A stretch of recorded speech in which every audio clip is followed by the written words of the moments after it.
Buenas noches, comunidad. Me llamo Abelardo y la verdad, nunca pensé que viviría algo así. En 2017 me fui a vivir temporalmente a la casa de mi difunto tío José, que vivía en San Marcos, un pueblo del interior de Jalisco. Ese lugar caluroso, de calles polvorientas y gente que todavía saluda levantando el sombrero, era lo último que tenía en mente para empezar de nuevo.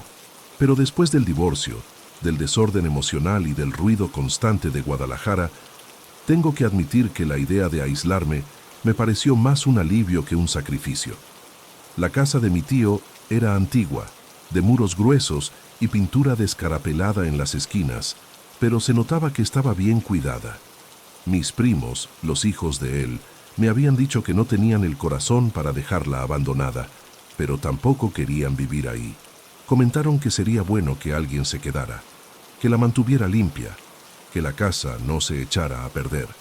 Y como yo estaba en una etapa en la que cualquier cambio parecía mejor que seguir compartiendo departamento con desconocidos, acepté. El tío José, o tío Pepe, como le decían todos, era un hombre conocido por su hospitalidad.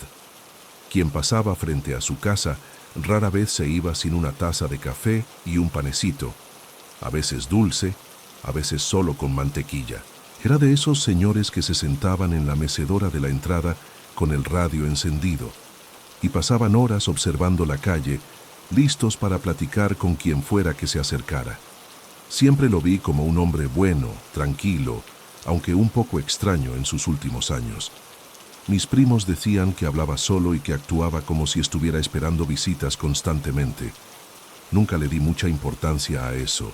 Al llegar, la llave la tenía la vecina, doña Licha, que me recibió con esa mirada desconfiada de quien ya ha vivido lo suficiente como para no sorprenderse de nada. Me entregó la llave sin decir mucho. Solo comentó que era bueno que alguien volviera a vivir ahí, que la casa ya estaba empezando a pedir compañía. Eso me sonó raro, pero pensé que era una de esas frases viejas de pueblo. Los primeros días todo fue normal. Me levantaba temprano, preparaba mi café, abría las ventanas para que entrara el aire. La casa tenía olor a madera vieja, café impregnado en las paredes y a limón por el árbol que había en el patio trasero. Me instalé en el cuarto de visitas y mantuve el cuarto del tío cerrado, por respeto. En las tardes salía a caminar al centro, me tomaba un café en la panadería y regresaba antes del anochecer. Era una rutina sencilla, casi aburrida, pero me ayudaba a recuperar la calma. De noche, el silencio era tan profundo que a veces sentía que los pensamientos hacían eco. No estaba acostumbrado a dormir con el sonido de los grillos, el crujir del techo de madera o los ladridos lejanos de algún perro. El reloj de pared, al que sin pensarlo le di cuerda, marcaba las horas con una campanada grave que se oía por toda la casa. Estaba tratando de adaptarme a ese nuevo ritmo, aunque todo me parecía un poco detenido en el tiempo ahí dentro. Fue como a la tercera o cuarta noche que pasó lo primero raro. Ya estaba acostado, revisando el celular, cuando escuché algo que venía de la entrada. No fue un ruido fuerte, solo una voz, suave, lejana, como si alguien preguntara si el café ya estaba listo. Pensé que tal vez lo había imaginado. A lo mejor era algún vecino platicando o un sonido que el viento arrastró. Me obligué a dormir, pero a la noche siguiente volvió a pasar. Más claro, más definido. La voz parecía de un hombre, tranquila, casi amigable. La misma pregunta con el mismo tono. Miré el reloj. Las 11 en punto. Me acerqué a la ventana de la sala, abrí apenas un poco la cortina y vi hacia afuera. La calle estaba vacía. No había luces encendidas en las casas vecinas, ni una sola persona en la calle. El viento movía las ramas del limonero, y en el aire flotaba un olor leve a café recién hecho, lo cual me inquietó mucho, porque esa noche no había preparado café. Empecé a poner más atención a los detalles. Antes de acostarme, cerraba bien todas las puertas, verificaba las ventanas, apagaba hasta el radio, como si el silencio absoluto me fuera a proteger de lo que fuera que estuviera ocurriendo. Pero cada vez que el reloj marcaba las 11, esa presencia, esa sensación de que algo esperaba, volvía. La voz no era agresiva ni insistente, pero había algo en su tono que me ponía alerta, como si de verdad hubiera alguien ahí esperando un ritual que se repetía desde mucho antes de que yo llegara. Y lo que más me perturbaba era lo familiar que se sentía todo. No era como si una entidad extraña me acechara, sino como si alguien que me conocía estuviera regresando, noche tras noche, a tomar algo que siempre fue parte de su rutina. Todavía no sentía miedo, no como tal. Era más bien una incomodidad creciente, una tensión que se instalaba en los hombros al caer la noche. Empecé a dormir mal, despertando empapado en sudor, oyendo crujidos, susurros en el pasillo. Y fue ahí que me pregunté si, de alguna forma que no sé explicar, mi tío todavía no se había ido del todo. Empecé a anotar en una libreta las noches en que escuchaba la voz. Siempre era a la misma hora, las 11 en punto. Y lo más extraño era que nunca venía acompañada de pasos, ni de golpes en la puerta, ni de ningún otro sonido. Solo esa frase, la misma, dicha con un tono tranquilo, casi educado. Eso era lo que más me inquietaba, no su agresividad, sino precisamente su ausencia. Era como si se tratara de una visita habitual, esperada, como si yo estuviera fallando en cumplir con una costumbre. Después de unas semanas, ya era inevitable. Pasaba el día entero tenso, anticipando la llegada de la noche.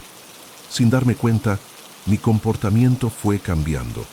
Dejé de salir, evitaba pasar por el centro del pueblo, me fui aislando incluso dentro de la propia casa. Empecé a dejar una luz encendida en la sala y otra en la cocina, no porque me diera miedo la oscuridad, sino para tratar de espantar esa sensación de que la casa estaba esperando. Intentaba convencerme de que era solo cansancio, estrés acumulado, pero en el fondo sabía que no era así. Una noche, decidí enfrentar el momento. Me senté en la cocina desde las 10:30, con las luces prendidas y una taza de café que preparé a propósito, como si al racionalizar lo que pasaba pudiera quitarle su peso. Cuando el reloj marcó las 11, lo escuché de nuevo. La misma frase, proveniente de la puerta principal. Me levanté con las manos sudadas, el corazón acelerado. Me acerqué a la ventana, corrí apenas un poco la cortina y miré hacia afuera. La calle, como siempre, vacía, silenciosa, detenida en el tiempo. Pero esa noche algo fue diferente. La puerta de entrada estaba entreabierta y yo estaba seguro de haberla cerrado con llave. Me acerqué con pasos lentos. No había señales de que la hubieran forzado, ni viento que la hubiera empujado. Al abrirla por completo, el aire de la noche me trajo un aroma familiar. Café recién hecho. No el que yo había preparado. Era otro olor, más fuerte, más antiguo, como el café que hacía mi tío, pasado con filtro de tela y un toque de canela. Sentí un escalofrío. Cerré la puerta y la aseguré de nuevo, esta vez con doble tranca. Volví a la cocina y, todavía con el pecho apretado, terminé el café que me quedaba, intentando convencerme de que todo era producto de mi mente. Pero a la mañana siguiente, encontré algo sobre la mesa, una pequeña miga de pan dulce. Yo no había comido pan la noche anterior. Intenté ignorarlo.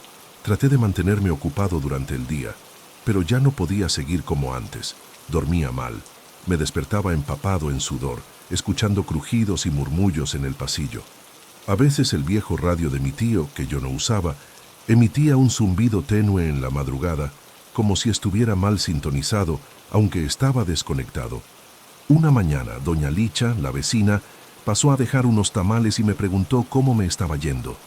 Le dije que todo bien, pero debí reflejar algo en la cara, porque me miró con esa expresión entre seria y resignada, y comentó que la casa nunca se llevó bien con el silencio. Le pregunté qué quería decir con eso, y solo se encogió de hombros, como si no quisiera explicar más. Antes de irse, sugirió que preparara café cada noche, como lo hacía el tío. Dijo que tal vez eso ayudaría. Esa frase me dio vueltas en la cabeza durante días. ¿Mi tío servía café por gusto o por necesidad? La idea me incomodaba. Nunca he sido supersticioso. Crecí en ciudad grande, rodeado de lógica y rutina. Pero había algo en esa casa que escapaba a cualquier explicación.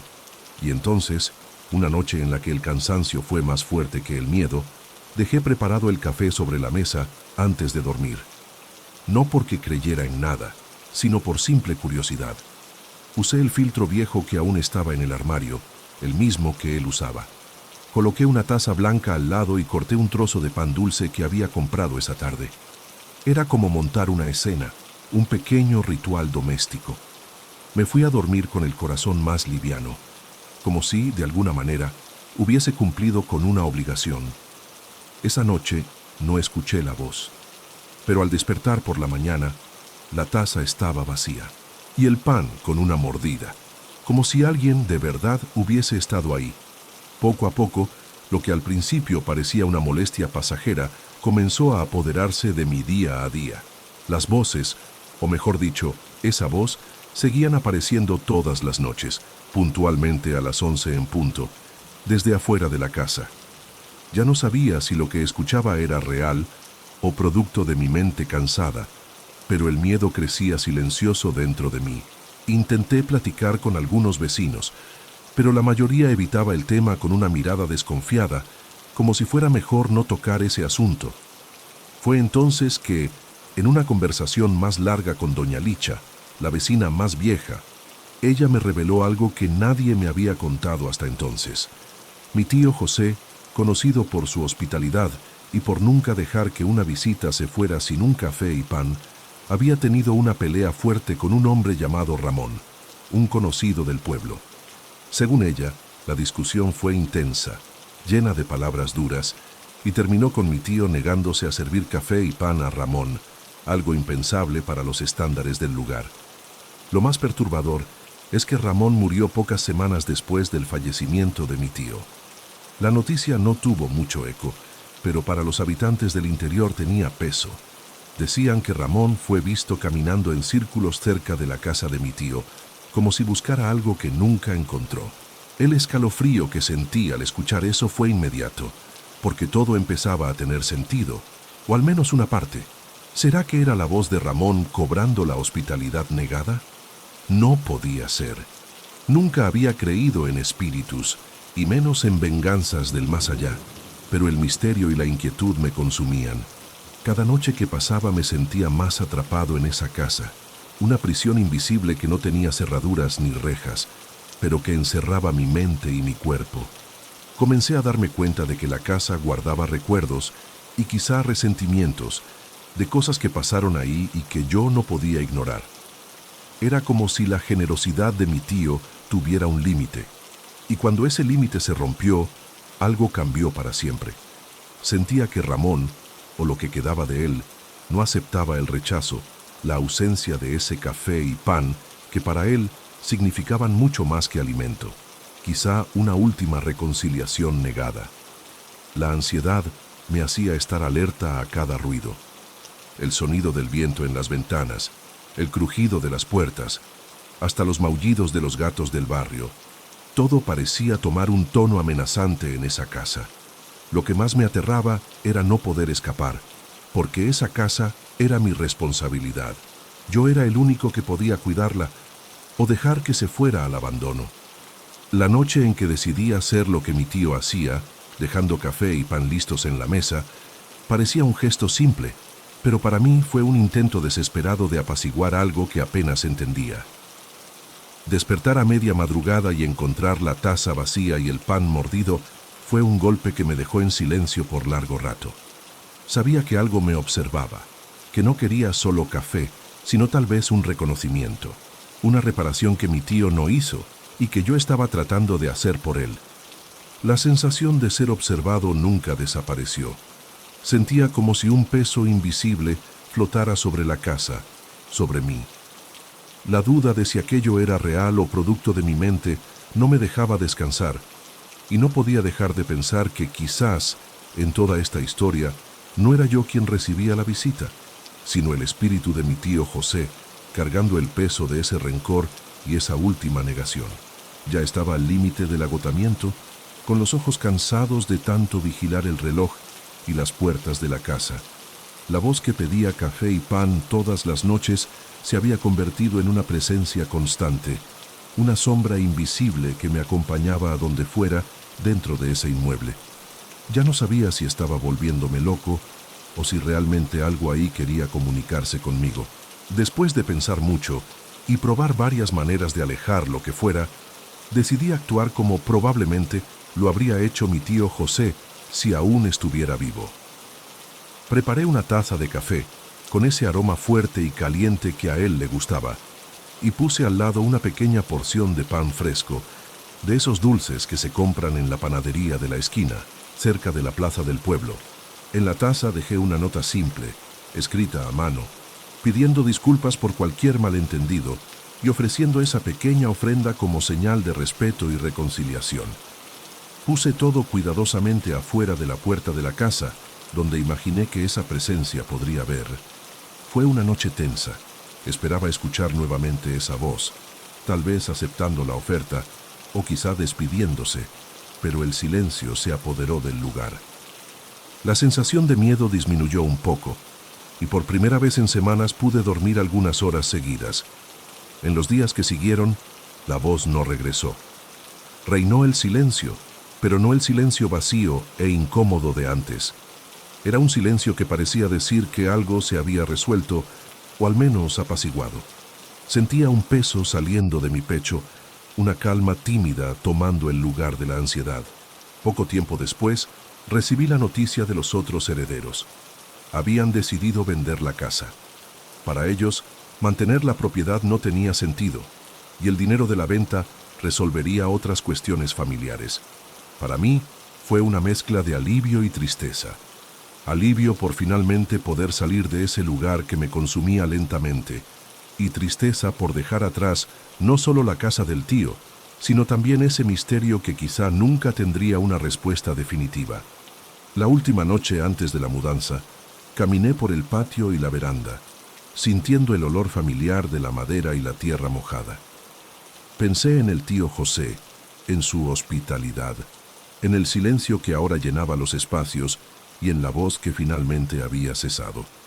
Me imaginé si esa presencia había encontrado la paz que intenté ofrecerle, o si seguiría ahí esperando a alguien que nunca más llegaría.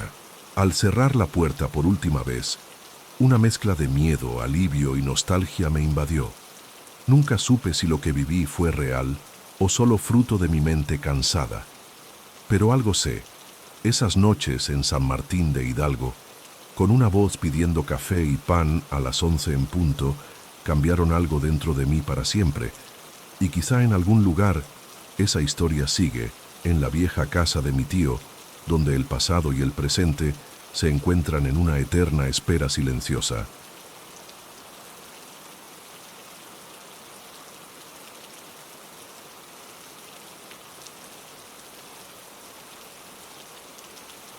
Buenas noches, comunidad. Me llamo Mateo. Permítanme preguntarles, ¿creen en maldiciones? Hasta hace unos meses yo tampoco creía, pero ahora, la verdad, no sé qué pensar. Todo comenzó una mañana común en Guadalajara, cuando todavía vivía en ese edificio viejo, cerca del centro. Un lugar sencillo, de esos que guardan historias en cada pared y en el eco de los pasos en el pasillo. Vivía con mi esposa, Lucía, en un departamento en el tercer piso. Un rincón modesto, pero nuestro, donde planeábamos construir nuestra vida. Ella trabajaba como maestra y yo, mecánico en un taller cercano. La rutina parecía tranquila, como la de cualquier pareja. En el edificio había un vecino que todos evitaban. Era extraño, ¿saben? Nunca sonreía, casi no hablaba con nadie, solo lo necesario. Su aspecto siempre era sombrío. Ropa oscura, cabello despeinado y ojos que parecían cargar un peso que nadie quería entender. Decían que era reservado, que había pasado por cosas malas, pero nadie sabía nada en verdad. Solo rumores, historias contadas en susurros en el elevador y en la tiendita de la esquina. Muchos vivían ahí desde hace años y nunca habían hablado realmente con él. Para mí, solo era un tipo reservado, nada más. Pero todo cambió una tarde cuando tuvimos una fuerte discusión en el pasillo. Fue por el ruido. Según él, la música alta que venía de mi departamento. Confieso que ya estaba cansado de su actitud extraña, de la forma en que me miraba de reojo y hacía comentarios sarcásticos. La tensión entre nosotros creció rápido y terminamos intercambiando palabras duras, cada uno defendiendo su lado, en una pelea que parecía pequeña, pero que me afectó más de lo que pensé. Después de esa pelea, una inquietud me invadió. No era solo la molestia o el disgusto, era algo más profundo, como si una sombra se hubiera instalado en mi pecho.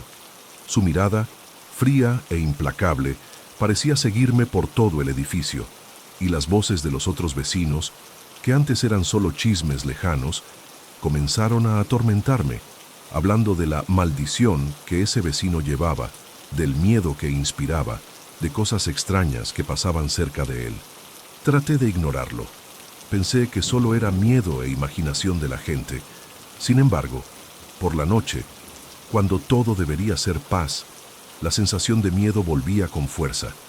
Me encontraba mirando la puerta de mi departamento, esperando que algo o alguien estuviera del otro lado, listo para atacarme. Las sombras parecían alargarse, y el silencio del edificio, antes reconfortante, ahora era pesado y asfixiante. Cada ruido extraño aceleraba mi corazón, y me preguntaba si estaba volviéndome paranoico. Esa mezcla de sentimientos fue el comienzo de lo que sería el peor periodo de mi vida. Miedo, duda, ansiedad y esa sensación constante de que algo malo estaba a punto de pasar, sin que pudiera controlar o entender bien qué era. Y todo comenzó con una simple pelea, con un vecino que todos temían, pero que nadie conocía de verdad. Si pudiera regresar el tiempo, quizá habría evitado esa discusión, pero ahora ya no se puede borrar lo que pasó. A partir de ese momento, mi vida empezó a desmoronarse y las pesadillas apenas comenzaban. Después de esa discusión, las noches comenzaron a cambiar. Al principio, solo sentía una incomodidad, un frío en la espalda que parecía aparecer de la nada. Fue en una de esas noches cuando desperté sudando, con el corazón acelerado, sin entender qué me había asustado tanto. Poco a poco, esos episodios fueron volviéndose más frecuentes, y no tardó en que comenzara a tener sueños, o serían pesadillas, que parecían más reales que cualquier cosa que hubiera vivido antes. En esos sueños, una presencia horrible se acercaba a mí. Era difícil describir su forma, porque parecía cambiar, disolverse en las sombras, pero sentía su mirada cargada de odio, como si esa entidad estuviera allí para destruirme. No necesitaba decir mucho para aterrorizarme. Solo el hecho de estar ahí, silenciosa, hacía que mi cuerpo se congelara. Algunas noches despertaba con una sensación de asfixia, como si alguien estuviera apretando mi pecho. Era un miedo primitivo, que parecía salir directamente desde lo más profundo del alma. Lo que más me angustiaba era la voz de esa presencia. No era un susurro lejano, era una amenaza clara, cruel y persistente. Aunque no lograba entender palabras completas, sentía que la entidad quería arruinar mi vida, destruir mi matrimonio, acabar con mi trabajo, hacer que perdiera todo por lo que había luchado. Y parecía que, cuanto más intentaba alejar esos pensamientos, más fuerte se volvía la voz, como si se alimentara de mi miedo e inseguridad.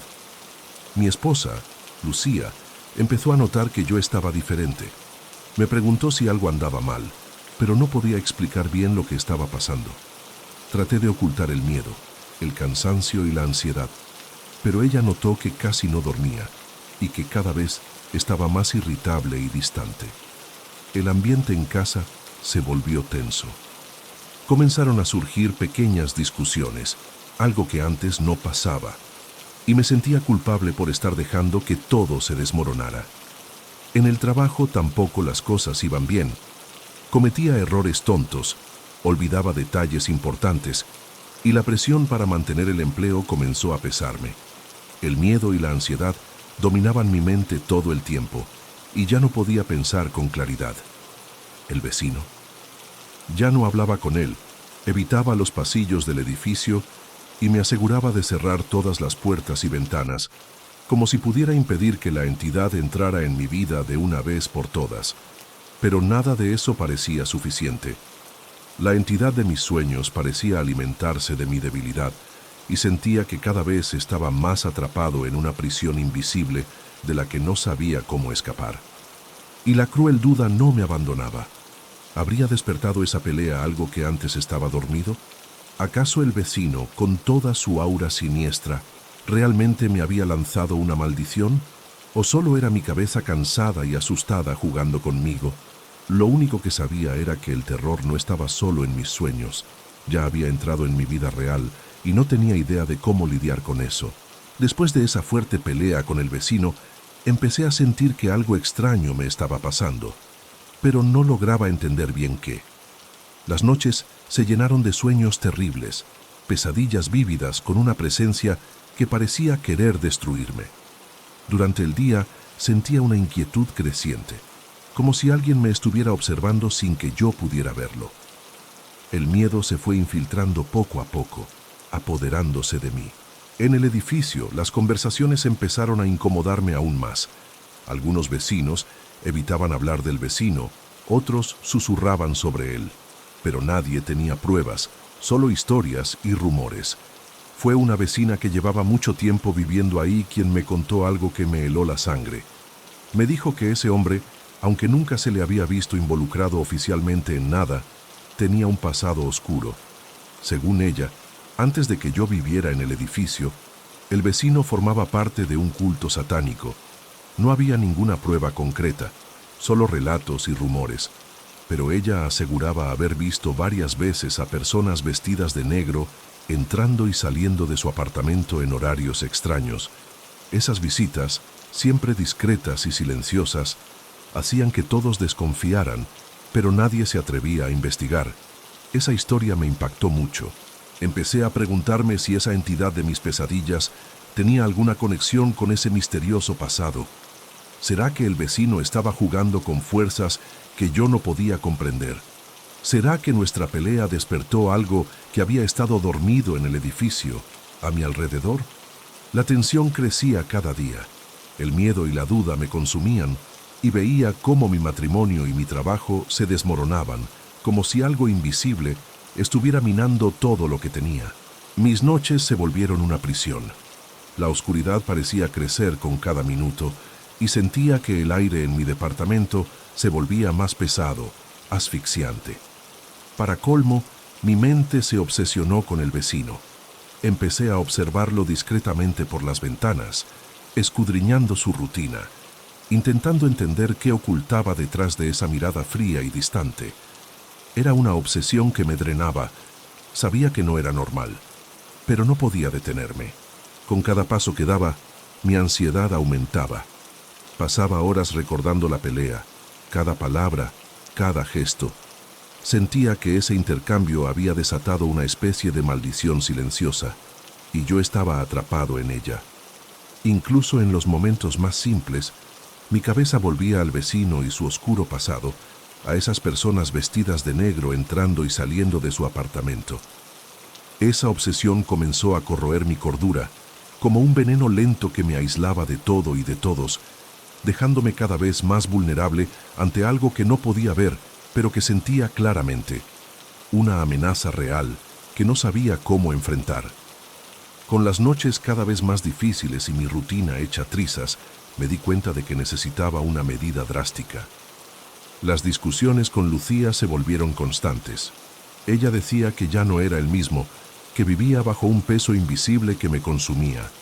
En el trabajo, mis errores se acumulaban y ya no lograba distinguir la vida real de las pesadillas vívidas que me despertaban sudando frío. Entonces, Lucía sugirió buscar otro lugar donde vivir. El edificio, que antes me había parecido acogedor, empezó a oler a paranoia y tensión. Cada pasillo oscuro me recordaba la fría mirada del vecino. Cada puerta cerrada despertaba dudas sobre lo que había detrás.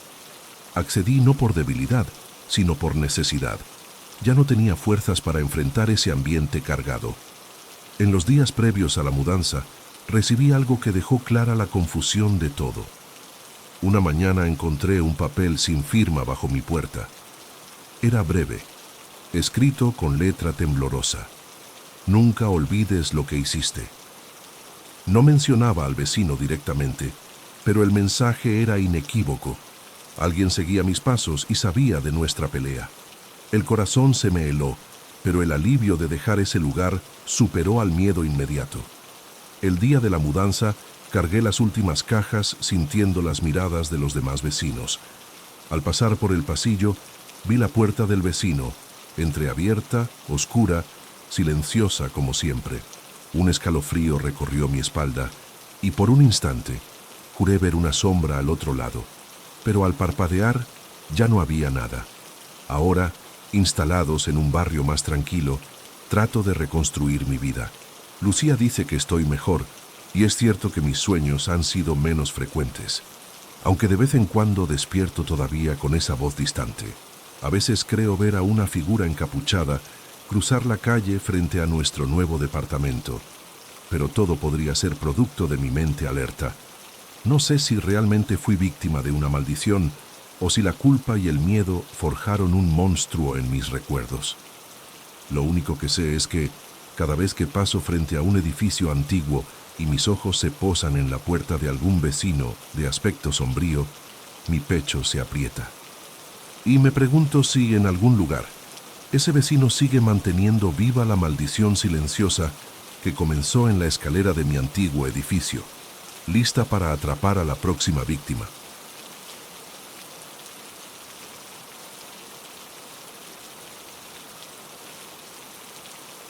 Buenas noches, comunidad. Me llamo Mariano y saben, siempre me ha gustado tomar una bebida después del trabajo y los fines de semana con los amigos. Aquella viernes decidí cambiar el ruido de la cantina por una caminata en la Sierra de Tapalpa. Salí de Guadalajara temprano, tomando la carretera serpenteante que lleva al municipio, sintiendo el aroma a pino invadir el coche todavía frío por la mañana. A cada kilómetro recorrido, la ciudad quedaba atrás y el sonido de las llantas sobre el asfalto daba paso al canto de los pájaros y al susurro de las hojas. Llegué al punto de partida de la cascada Tamazula cerca del mediodía. La guía improvisada que descargué en el celular alertaba sobre subidas empinadas y tramos con piedras sueltas, pero nada que me impidiera seguir adelante.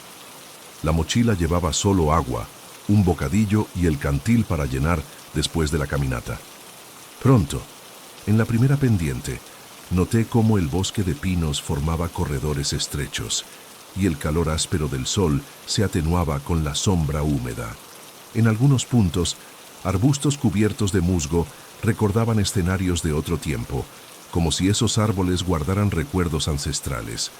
Cuando el sendero se abrió en un pequeño claro, me encontré con un campamento improvisado cerca de una ladera rocosa. 5 personas circulaban alrededor de una mesa baja. La forma de acomodar el cantil, las botellas de vidrio reutilizadas con cerveza artesanal y un plato de esquites indicaban que el grupo no era de turistas comunes. Noté que cada uno llevaba collares de jade o tallas de madera, además de camisas bordadas con patrones indígenas y ponchos coloridos. Por instinto reconocí que esos amuletos tenían algún significado de protección o ritual, pero nadie parecía desconfiar de mí. Los gestos de bienvenida fueron evidentes en la disposición para ofrecerme un vaso, en el tendido de los objetos de cocina y en el cuidado para acomodar una silla extra sobre un tronco rústico. La atmósfera junto a la fogata era sorprendentemente acogedora. Percibí que uno de ellos hablaba sobre respeto a la sierra y sobre los espíritus que habitan en los montes, sin mencionar lenguaje formal alguno. Otro comentaba el valor de los árboles antiguos, recordando que cada pino fue testigo de generaciones de cazadores y nómadas. Sabía, por la forma en que ofrecían el plato de maíz y cómo pasaban el cantil, que estaban acostumbrados a compartir sin preguntar dónde trabajaba o cuánto ganaba. Esa sencillez me dejó cómodo, y lo que iba a ser solo una pausa en la caminata se convirtió en una invitación para quedarme esa noche. Sin sentir miedo, acepté la idea de montar mi tienda junto a la de ellos. Mientras acomodaba el saco de dormir, noté que el cielo permanecía claro incluso después del atardecer, con la luna surgiendo entre los pinos y un frescor que invadía el campamento. El sonido de la leña crepitando en la fogata se mezclaba con risas bajas y el tintinear de las botellas. Antes de dormir, sentí una mezcla de curiosidad y aprensión. Algo tan fuera de mi rutina me hacía cuestionar las historias que guarda el bosque. Con el cuerpo cansado y la mente tranquila, me quedé dormido escuchando el canto de los grillos y las conversaciones indirectas sobre la fuerza de la montaña, sin imaginar que, a la mañana siguiente, todo eso cambiaría la forma en que veo una simple cerveza. Desperté con el sol filtrándose entre las ramas altas y el sonido del campamento ya en movimiento. El olor a leña quemada todavía flotaba en el aire, mezclado con el aroma de café que alguien preparaba en un anafre. El grupo parecía el mismo de la noche anterior, pero había algo en ese amanecer que se sentía distinto, como si todos compartieran un silencio pactado que no lograba entender del todo. Intercambié algunas palabras con ellos, me despedí con un gesto y tomé el camino de regreso por la vereda, aún tratando de comprender qué fue exactamente lo que me llevó a aceptar aquella invitación. El sendero se sentía más cerrado, más denso, como si el bosque estuviera absorbiendo el sonido a cada paso. Cuando llegué al punto donde había dejado el coche, me sentí un poco mareado, con el estómago revuelto, pero pensé que era por la bebida artesanal de la noche anterior. Nada raro, supuse. Llegué a Guadalajara antes del atardecer, me di una ducha larga y traté de volver a mi rutina. Pero algo no encajaba. Era como si una parte de mí se hubiera quedado allá, entre los árboles. Esa misma noche, después de cenar y ver un rato de televisión, decidí tomarme una cerveza para relajarme. Fue ahí cuando pasó lo primero raro. Mientras bebía, sentí un escalofrío súbito, seguido de una sensación difícil de explicar, como si alguien me estuviera observando desde algún rincón. El ambiente de mi departamento, que siempre había sentido cálido, ahora se sentía más apagado, más cerrado. Me levanté, miré por la ventana, revisé la puerta, la cocina, no había nada. Pero esa presencia seguía ahí, como suspendida en el aire. Esa madrugada tuve un sueño con el campamento, pero todo estaba diferente. En el sueño, las personas seguían sentadas junto al fuego, pero ya no hablaban ni reían. Estaban callados, inmóviles, mirándome todos a la vez. Sus rostros estaban pálidos, inexpresivos, y detrás de ellos había una figura femenina, alta, delgada, con el cabello largo y oscuro cubriéndole la cara. No dijo una sola palabra, pero su presencia llenaba todo el sueño, como si me ahogara con solo estar ahí. Me desperté empapado en sudor, con la sensación clara de que esa mujer aún estaba cerca. Intenté no darle importancia. Pensé que era una mezcla de alcohol, sugestión y cansancio. Pero con el pasar de los días, las cosas empezaron a ponerse raras de verdad. Mi sueño se volvió irregular. Comencé a tener pequeños vacíos mentales. El trabajo se volvió insoportable. Olvidaba citas, respondía correos sin sentido, perdía fechas importantes. Un compañero me dijo, con cuidado, que me veía apagado. Tenía razón. Algo se me había pegado. Lo más inquietante era la mujer del sueño. Empecé a verla más seguido, no directamente, pero sí de reojo, reflejada en los vidrios del coche, en la televisión apagada, en la ventana del pasillo, siempre en los bordes de mi visión. Pero había un patrón. Cada vez que bebía algo, aunque fuera un solo trago, la veía con más nitidez. Nunca lo suficiente como para distinguir su cara, pero siempre lo bastante cerca como para hacerme temer darme vuelta. Era como si cada sorbo fuera una invitación para que ella se acercara un poco más. Empecé a notar que con solo pensar en tomar algo, ya me sentía inquieto. Durante los primeros días logré evitar las invitaciones de mis amigos a la cantina después del trabajo, cambiando la cerveza por té helado. Pero cada vez que cedía a la tentación de abrir una botella, sentía un escalofrío recorrerme el cuerpo, como si ese primer trago despertara algo que estaba al acecho.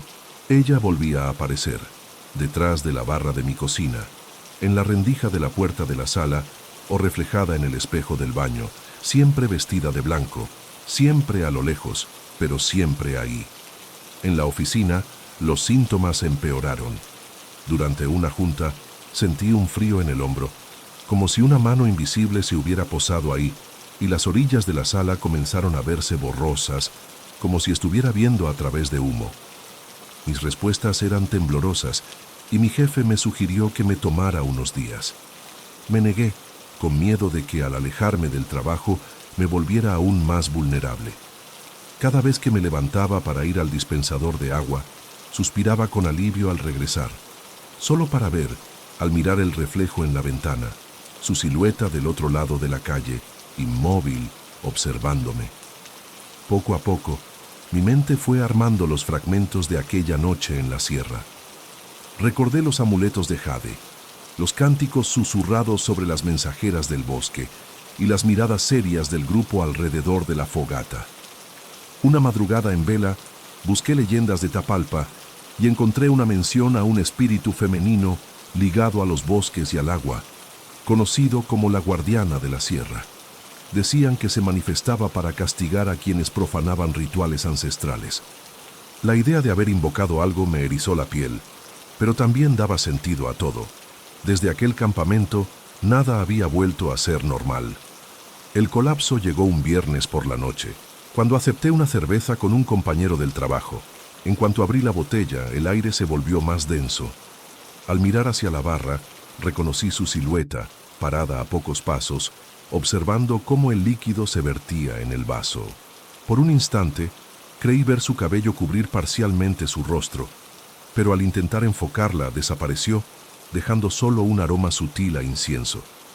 El sonido del líquido cayendo en el vaso nunca me había parecido tan fuerte, y las voces a mi alrededor se convirtieron en un zumbido lejano. Dejé la botella a la mitad y me fui tambaleando a casa, con el corazón latiendo tan fuerte que parecía salirse del pecho. En el pasillo del edificio, el rechinido de la puerta me recordó que, por más que corriera, esa historia ya no se quedaría atrás. Cerré con llave, apagué todas las luces y me senté en el suelo, abrazando las rodillas. Después de un rato, no sé cuánto tiempo pasó, me dejé caer y entendí que ya no estaba lidiando con simples presentimientos. Algo dentro de mí había cambiado para siempre, y ahora me seguía en cada trago. Los días siguientes fueron una lucha constante por rechazar cualquier invitación que involucrara alcohol. Cada vez que alguien proponía salir para olvidar la semana o celebrar algo, mi cuerpo se tensaba antes siquiera de responder. Empecé a cambiar la cerveza por agua mineral, evitando el sonido de las tapas al abrirse o el tintinear de los vasos. Parecía funcionar. La mujer de blanco ya no aparecía tan nítida, pero el precio fue un distanciamiento cada vez mayor con mis amigos y una soledad que se volvía filosa, como si hubiera cambiado una obsesión por otra. Una tarde de viernes, con ese peso encima, decidí regresar al origen. Busqué información sobre el campamento en Tapalpa, revisé mapas, fotos antiguas, traté de encontrar a aquel grupo en redes sociales. Quería entender si había sido solo un encuentro raro o si realmente había algo detrás de esos rituales y amuletos. Pero mientras más buscaba, más vacías eran las pistas.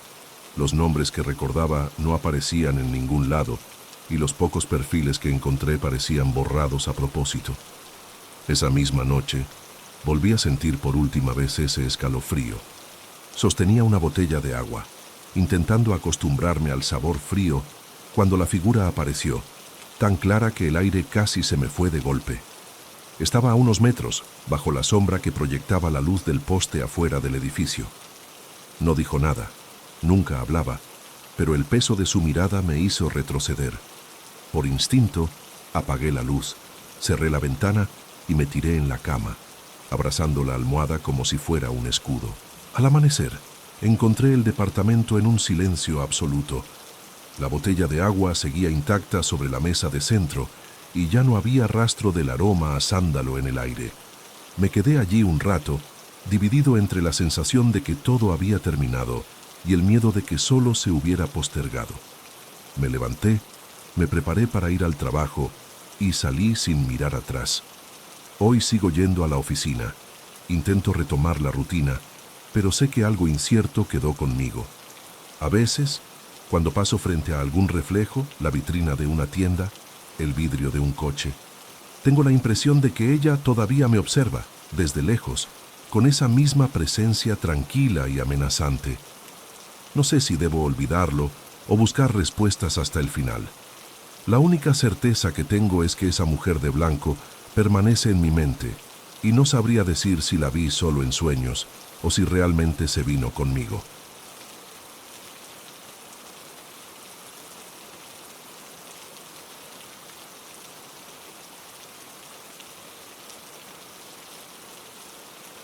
Me llamo Isadora.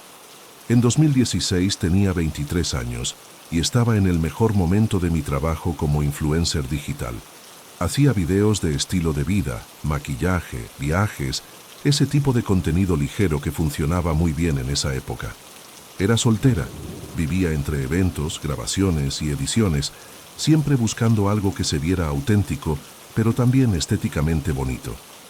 Fue entonces cuando se me ocurrió rentar una casa colonial en Zapopan, en el interior de Jalisco, para grabar una serie de videos con una estética más tradicional mexicana. Quería algo que reflejara las raíces, paredes de adobe, ventanas de madera antigua, ese tipo de ambiente. Encontré la casa por recomendación de una seguidora que me pasó el contacto de un señor ya mayor que manejaba algunas propiedades antiguas. Según ella, era el lugar perfecto para lo que yo buscaba, y además barato. La casa estaba en una calle tranquila, cerca del centro, con un patio lleno de bugambilias y un pequeño oratorio de piedra pegado al muro del fondo. La primera vez que la visité me pareció encantadora. Era claramente una construcción del siglo XIX, con detalles bien conservados, y el casero me aseguró que, a pesar de su edad, era segura y tenía instalaciones modernizadas. Me dijo que llevaba años sin ser habitada, aunque a veces la usaban algunos parientes suyos. Acepté un contrato de 3 meses. Pensé que sería suficiente para grabar el contenido que quería y, de paso, descansar un poco del ajetreo de Guadalajara. Las primeras semanas todo fue bien. Me levantaba temprano, organizaba las grabaciones, armaba escenarios con flores del patio y usaba la luz natural que entraba por las ventanas viejas. Por las noches, editaba los videos con una copa de vino en la mano, sentada en la sala, oyendo los grillos afuera. Era una paz que no sentía desde hacía tiempo, y quizá por eso al principio ignoré los pequeños malestares. Recuerdo que lo primero raro pasó una de esas noches silenciosas. Estaba sentada en la cama con la laptop sobre las piernas cuando creí escuchar algo que venía de la pared de la sala. Sonó como un gemido muy bajo, apagado, como si alguien susurrara desde dentro del muro. En el momento pensé que era mi imaginación o algún sonido de afuera, tal vez un gato peleando en el patio. Pero después, en las noches siguientes, volvió a pasar, siempre más o menos a la misma hora, justo antes de la medianoche. Un sonido apagado, como si alguien tratara de gritar sin lograrlo del todo. Quise racionalizarlo. Le eché la culpa al viento, a los ruidos normales de una casa vieja. Incluso pensé que era mi cabeza cansada, pero ya no dormía bien. Me despertaba sudando frío con la sensación de que alguien me estaba mirando. A veces sentía como si hubiera golpecitos suaves, casi como dedos arañando el yeso del pasillo. Empecé a dejar las luces encendidas, a cerrar con llave puertas que antes dejaba abiertas y a poner música ambiental en el celular para tapar el silencio. No quería parecer débil, ni darle importancia a los comentarios que comenzaron a aparecer en mis videos. Gente diciendo que el ambiente se sentía pesado, que veían sombras detrás de mí. En ese momento pensé que solo era gente queriendo llamar la atención o tratando de asustarme. Pero en el fondo ya sabía que algo no andaba bien. La casa era demasiado bonita como para estar abandonada tanto tiempo, y por más que me esforzara, nunca se sentía acogedora de verdad. Era como si me rechazara, como si no quisiera que yo estuviera ahí. Y esos gritos, o lo que fueran, empezaban a sonar más insistentes, más desesperados, como si tuvieran prisa, como si algo quisiera salir. Los gritos amortiguados volvieron cada noche, siempre provenientes de la misma pared de la sala principal, donde tenía montado el equipo de grabación. Al principio seguí fingiendo que no pasaba nada, usando los audífonos y quedándome editando videos hasta tarde para distraerme del susto. Pero poco a poco empecé a notar la reacción de mi cuerpo. Un escalofrío helado que me recorría la espalda con cada gemido apagado, colándose a través de los ladrillos. La náusea apareció sin aviso. Una presión en el estómago que me hacía correr al baño, segura de haber comido algo en mal estado, aunque todo en esa casa era fresco y de la región. Las noches se convirtieron en una sucesión de insomnio. Me quedaba pendiente del reloj, esperando que se acercara la medianoche mientras daba vueltas en el colchón, con los músculos tan tensos como cuerdas de violín. La luz amarilla de la lámpara creaba sombras que parecían moverse solas, y el silencio entre un lamento y otro resultaba doloroso en los oídos. Empecé a sufrir ligeros dolores de cabeza y las tareas cotidianas, regar los cactus del patio, limpiar los marcos de las ventanas, perdieron todo su atractivo. Aquella que había sido la casa ideal para mis videos se había convertido en una prisión de ruidos y de presagios. Una tarde, entre búsquedas en internet, di con un documento antiguo en la página de la municipalidad de Zapopan.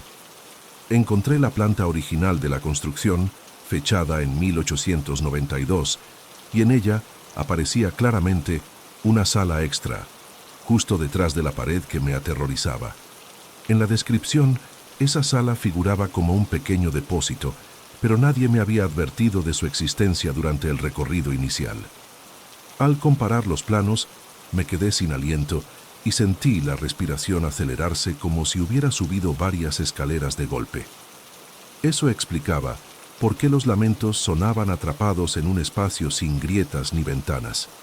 Convencer al casero de que revisara la planta con detenimiento no fue sencillo. Al principio intentó restarle importancia, alegando que la casa había sufrido varias reformas y que el plano antiguo no coincidía con la distribución actual. Pero al verme tan ansiosa, aceptó llamar a un albañil para retirar un tramo del revoque en la pared señalada. Yo seguí cada martillazo, observando el polvo elevarse en el aire y sintiendo el corazón latir en mis sienes. Cuando finalmente abrieron un hueco circular, la oscuridad que apareció me pareció viva, como si algo dentro aguardara la luz, aferrado a los escombros y al eco de los golpes contra el ladrillo. En ese instante, supe que no había vuelta atrás. Descubrir lo que había en esa sala implicaría enfrentar el terror que había crecido dentro de mí.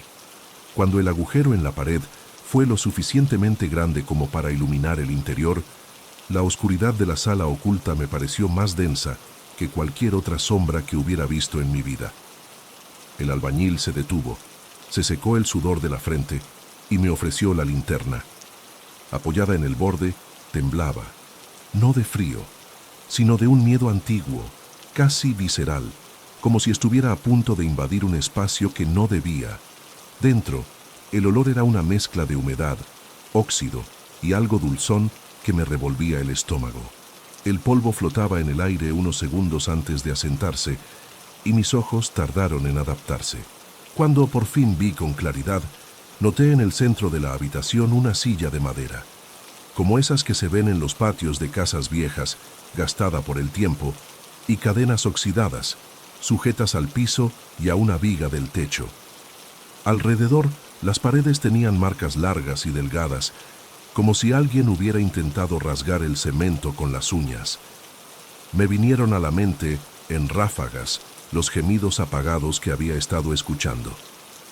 De pronto, todo cobró sentido. No era el viento ni gatos, era alguien o algo que había estado ahí, atrapado, tratando de salir. Me senté en el borde del agujero y solté una risa nerviosa, un sonido completamente fuera de lugar en ese silencio espeso. El albañil, que había trabajado en casas antiguas antes, no pudo ocultar su incomodidad. Dijo que nunca había visto algo así. Sabía que debía grabar o tomar fotos, pero en cuanto la linterna iluminó más a fondo, descubrí una cinta descolorida colgando de la silla, como si alguien la hubiera dejado ahí con algún propósito. Tenía los bordes chamuscados y un hilo de seda colgaba, temblando apenas como si lo hubiera tocado sin querer. Nada en ese espacio tenía sentido, no era un almacén, no era un cuarto de servicio, era otra cosa. El casero, parado detrás de mí, parecía cada vez más incómodo. Me comentó que lo mejor sería cerrar el hueco esa misma noche. No me opuse. Pedí unos minutos para observar, con el corazón golpeándome las sienes, intentando memorizar cada rincón, las cadenas, la silla vieja, la cinta, y por un segundo juré escuchar un sollozo muy suave. No dije nada. Nadie más pareció notarlo. Al salir, sentí los pies más pesados de lo normal, como si me costara regresar al presente. Me dolía el pecho, como si la curiosidad me hubiera arrastrado a un lugar del que no se vuelve igual. El casero no tuvo que insistir mucho. Yo misma lo ayudé a tapar la pared. Mezcla, cemento, espátula. Como si tapar el hueco también fuera una forma de negar todo lo que habíamos visto. Una vez que el muro estuvo sellado otra vez, sentí una mezcla extraña entre alivio y culpa. La habitación seguía ahí, pero yo ya no tenía acceso. Y en el fondo, eso era lo que más miedo me daba. Esa noche, acostada en la cama, me di cuenta de que no había dormido ni un segundo, y comprendí que, aunque la pared estuviera intacta otra vez, los gemidos apagados podían seguir ahí, al otro lado del cemento, esperando un nuevo momento para volver a escucharse. Después de tapar el agujero en la pared, regresé a Guadalajara con la sensación de estar cargando un peso invisible. La casa colonial se quedó atrás, pero no el eco de aquellos gemidos. En las primeras noches en mi departamento, el silencio era tan absoluto que cualquier crujido me hacía recordar el yeso cayendo en Zapopan. Intentaba mantener la mente ocupada, volver a grabar mis contenidos de rutina, responder los mensajes de mis seguidores, quedar con amigas, pero todo me parecía superficial comparado con lo que había vivido. Pero aún quedaba algo por pasar. Una tarde, mientras editaba un blog sobre cuidado de la piel, escuché un sonido ahogado, tan débil que pensé que lo había imaginado.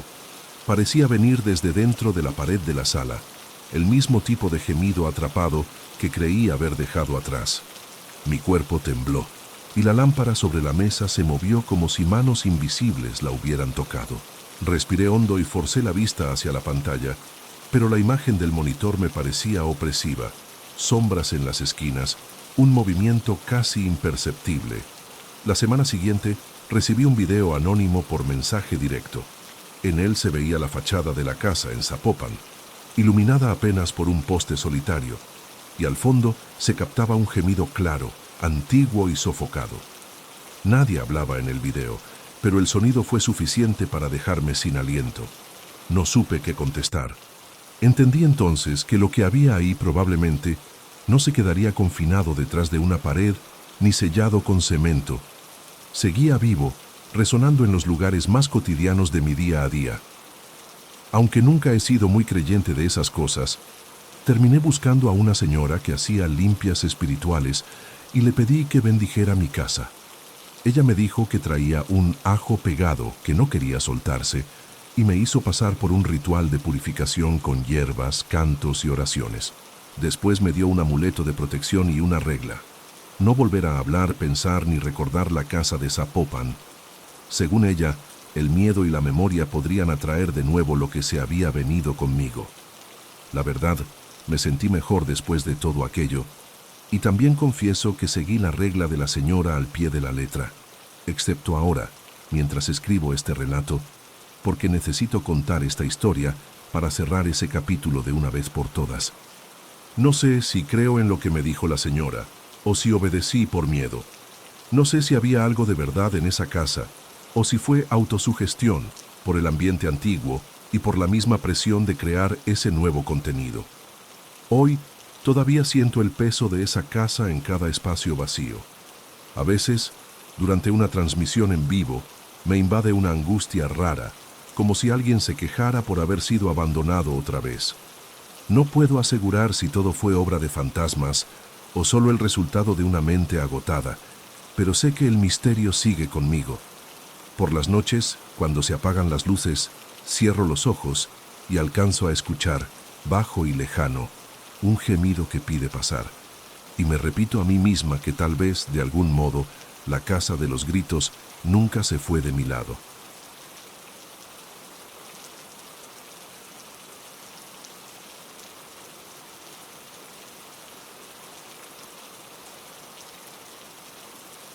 Buenas noches, comunidad.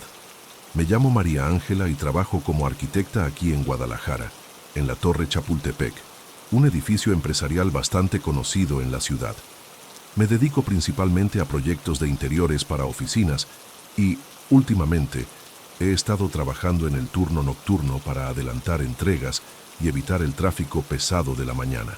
Confieso que trabajar de noche me cansa un poco, pero también me da una sensación extraña de silencio y aislamiento, que no siempre es cómoda. Al principio, todo parecía normal en esa rutina nocturna. Llegaba, pasaba por el vestíbulo silencioso, los pasillos iluminados con luces blancas y frías, y me dirigía a mi oficina en el 10º piso.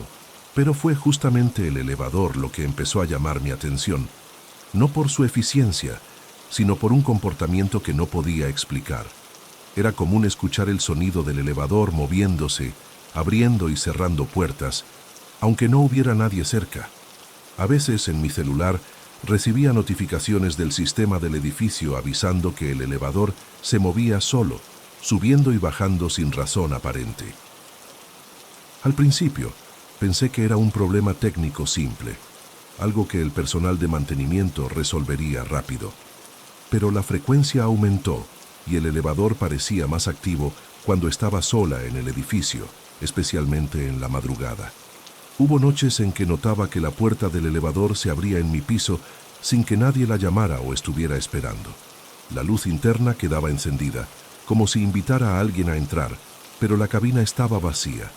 La administración del edificio siempre decía que eran fallas técnicas comunes, causadas por sensores demasiado sensibles o inestabilidad en el sistema eléctrico, y que no era nada de qué preocuparme. Pero para mí no tenía sentido. Había algo en esa repetición, en ese sonido vacío del elevador subiendo y bajando, que me inquietaba. Era como si una presencia invisible estuviera ahí, jugando con el espacio, probando límites. La sensación de estar siendo observada crecía cada noche. Cuando entraba al elevador, sentía un escalofrío extraño, una presión en el pecho que me hacía respirar más rápido, aunque sabía que estaba sola. Empecé a mirar a las esquinas de la cabina, esperando ver alguna sombra moviéndose, alguna figura que pudiera explicar ese frío que me dominaba. Pero todo lo que encontraba era mi propio reflejo, distorsionado por las luces fluorescentes. La rutina se convirtió en una mezcla de ansiedad y duda. Necesitaba el trabajo y el turno nocturno para organizar mi vida, pero al mismo tiempo, cada viaje en el elevador era un reto mental. Traté de no dejar que el miedo me paralizara, pero era difícil ignorar cuando mi mente empezaba a llenar el silencio con sonidos que quizá no estaban ahí.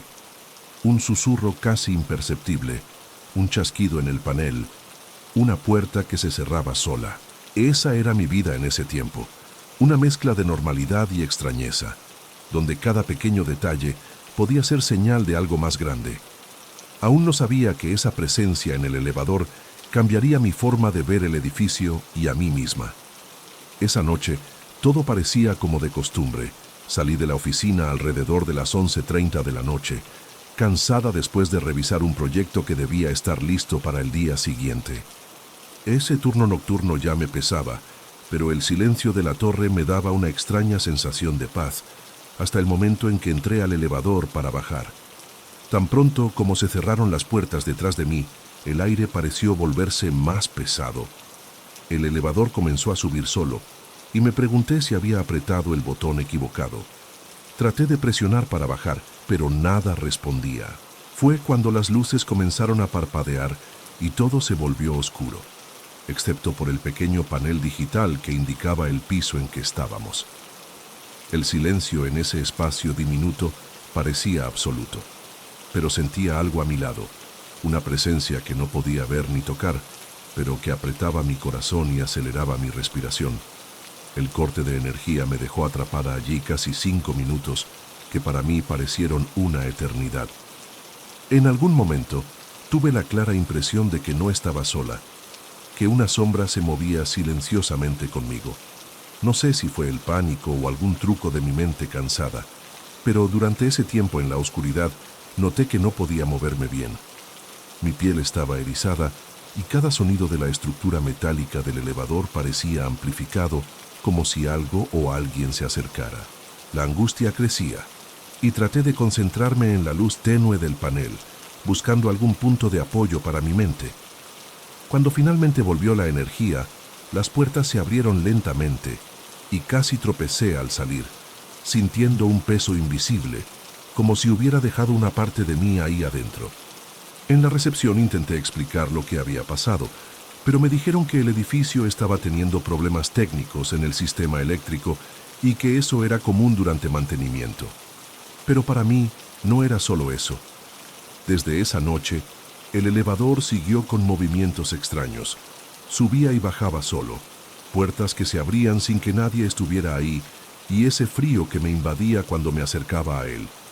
Empecé a evitar el elevador por la noche, prefiriendo subir las escaleras, aunque estuviera cansada.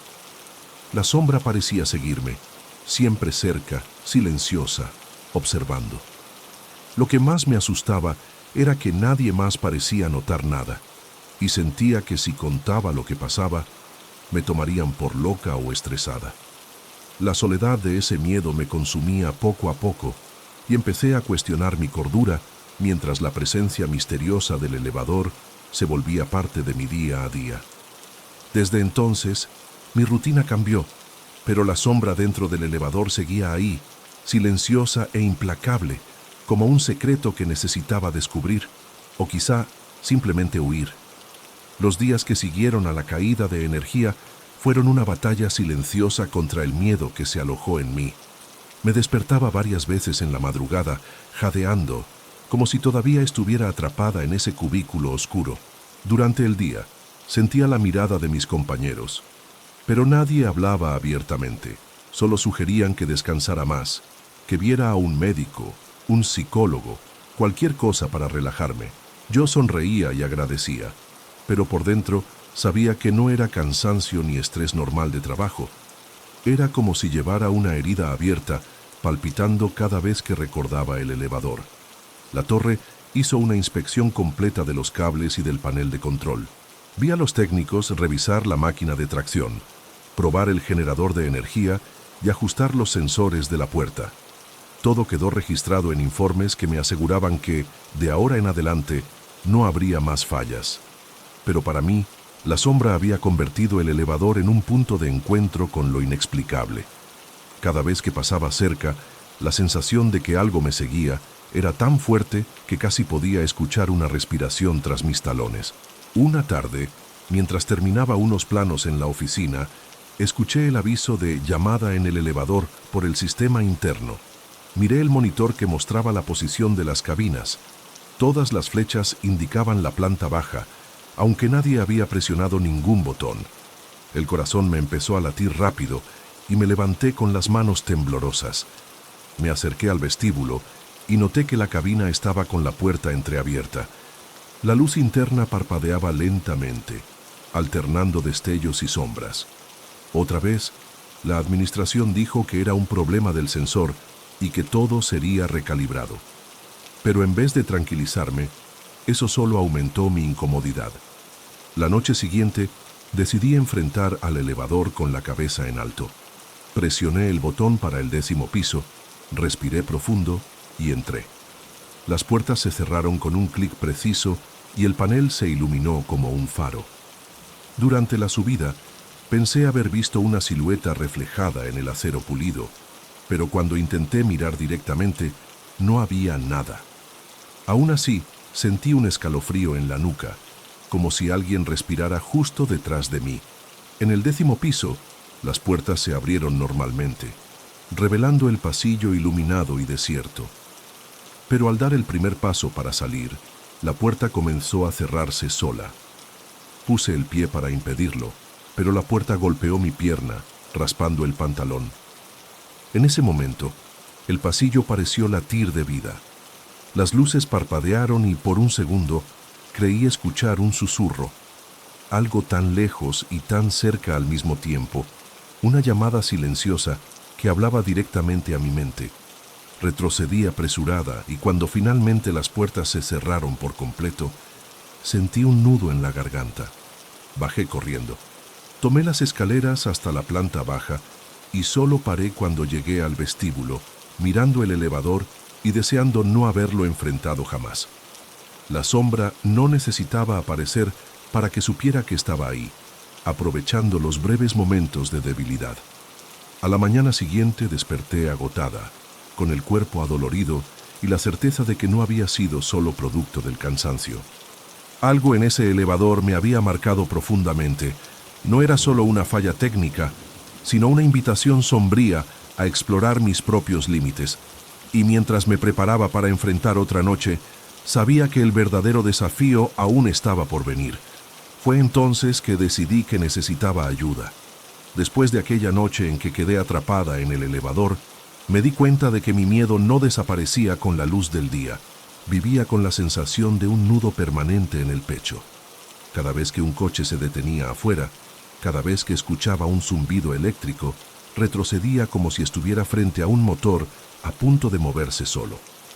Hacer terapia fue la única opción que me quedó cuando vi que los transeúntes nocturnos del vestíbulo, el guardia, la encargada de limpieza, ya me miraban con una mezcla de lástima e incredulidad. Pero había un problema, algo que no tuve el valor de mencionar en la terapia. La sombra que vi y que ahora parecía seguirme a todos lados, la presencia invisible que sentía o veía con el rabillo del ojo.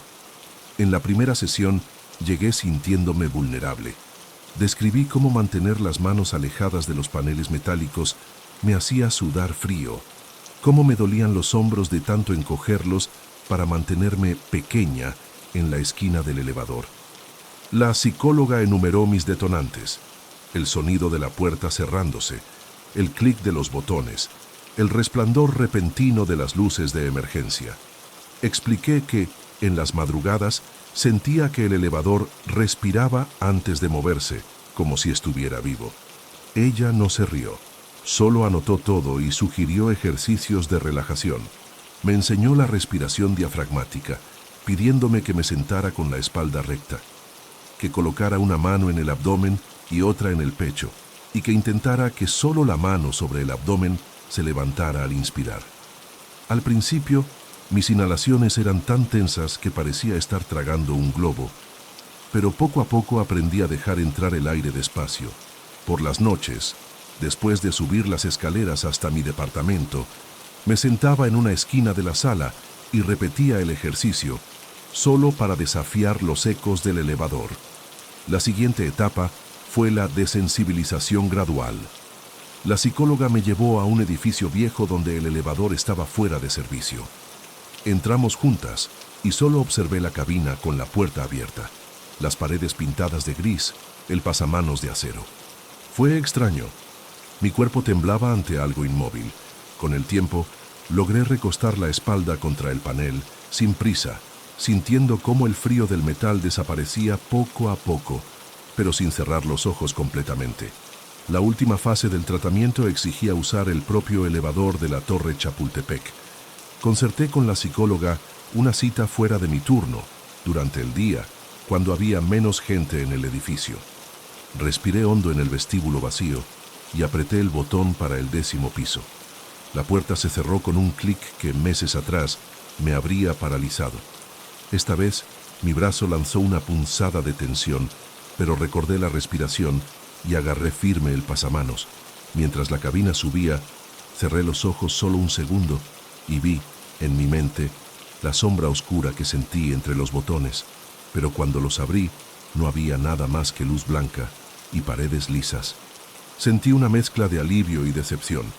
Alivio por haber enfrentado al fantasma, decepción por no haber salido triunfante. La puerta se abrió, le mostré el pulgar a la psicóloga afuera y salí medio tambaleante, pero orgullosa de estar viva. Después de aquella sesión de desensibilización, algo interno cambió. Pero la sombra que me perseguía en el elevador no había desaparecido por completo. En las semanas siguientes, noté que ya no se manifestaba cada vez que entraba en la cabina. Hubo momentos en que el elevador funcionaba normalmente, sin susurros siniestros. Aún así, en noches más silenciosas, sentía su peso. En una de esas madrugadas, después de enfrentar el elevador para bajar al primer piso, la sentí de nuevo. Un escalofrío helado recorrió mi nuca mientras la luz se apagaba brevemente, en un parpadeo de emergencia. Fue la señal de que, aunque controlaba mi ansiedad, no había expulsado esa sombra del lugar. Decidí entonces dar un paso definitivo. En vez de huir, la enfrenté otra vez. Concerté con la psicóloga una última etapa de terapia. Ella me acompañaría en un horario desconocido para que el elevador no esperara llamadas automáticas. Entré sola a la cabina, respiré hondo y, en un acto que parecía contraproducente, llamé el elevador indiscriminadamente en varios pisos, apretando botones que no correspondían a ningún destino inmediato. Quería probar que ya no era rehén de los comportamientos programados. Fue durante esa provocación que algo cambió de verdad. El elevador se detuvo, la luz parpadeó, pero no sentí ese frío cortante. En cambio, vi un reflejo tenue, casi transparente, de algo oscuro que se disolvía en los bordes de la puerta antes de que se abriera. Fue como presenciar una neblina que se deshacía bajo el calor del aire común. La cabina estaba vacía, pero el sonido mecánico volvió suavemente, sin gemidos, sin la sensación de que un ser me observaba. En ese instante, comprendí.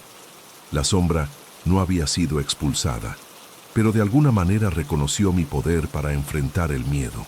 Se retiró a un espacio donde ya no me encontraría. No sé si fue una memoria maligna, un residuo energético del edificio o simplemente un efecto de mi mente aprendiendo a dominar la angustia. La verdad es que, después de ese episodio, mis crisis de pánico en el elevador disminuyeron drásticamente. Hoy, aún cargo cicatrices emocionales. Subo escaleras cuando puedo. Practico ejercicios de respiración cada vez que escucho alguna falla eléctrica y revisito la terapia periódicamente para no dejarme vencer. Pero la sombra, o lo que ella representaba, ya no me persigue en los pasillos metálicos. La Torre Chapultepec sigue ahí, imponente, silenciosa en las madrugadas. El elevador se mueve, abre puertas solo de vez en cuando por fallas técnicas, y yo, al entrar en él, dejo de sentirme observada. Aprendí que enfrentar el miedo es diferente a ignorarlo. El misterio no se resolvió claramente, pero la historia conmigo tuvo un desenlace. Sobreviví a la oscuridad que casi me atrapó, y ahora, cuando cae la noche y se apagan las luces, guardo un respeto silencioso por la sombra que un día me enseñó el valor del coraje.